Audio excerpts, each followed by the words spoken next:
All right, what's going on? So, Liverpool. Let's discuss Liverpool for a second, shall we?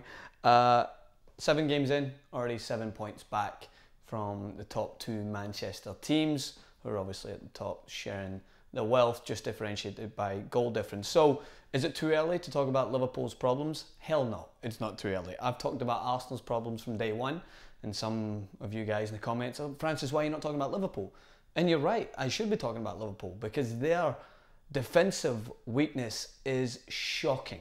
I mentioned this maybe a year, maybe even 2 years ago. The fact that Moreno consistently starts at left back highlights that this team just doesn't care that much about strengthening their backline, and they're going to try and win games by being a fantastic attacking outfit. But that just cannot fly in the Premier League because Newcastle just sliced you open on a counter-attack. Sevilla sliced you open countless times on a counter-attack. Most teams will slice Liverpool open on a counter-attack if they give them the opportunity, regardless how good Coutinho's shots are from 35 yards or how good they are going forward, because they are. They're one of the most thrilling teams, I think, in Europe to watch when they're attacking at full pelt. But that don't mean shit if you cannot defend. And when you cannot defend, you're going to suffer. And that's why Liverpool are sitting mid-table. Whereas Manchester United, Man City, they're starting to open up that gap. That gap that I think this year will be harder to close because I think these teams have got better and they're going to get more consistent. Whereas Liverpool are just struggling big time, man.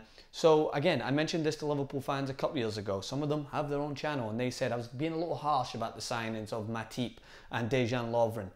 Well, I just don't think that they're confident enough in their own backline, or they're overconfident in their backline, should I say, that they put so many numbers going forward.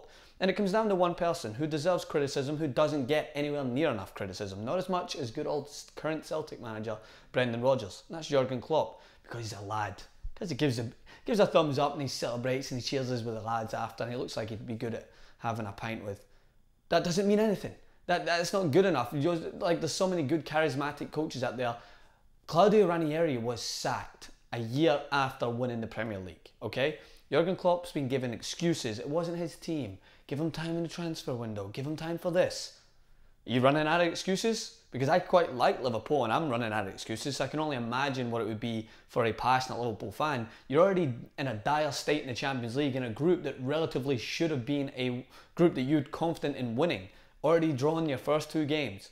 Now in the Premier League, you've won 1 in 7 or something like that. The only team that that you're close to in worse record is Everton. I think they've even won 2.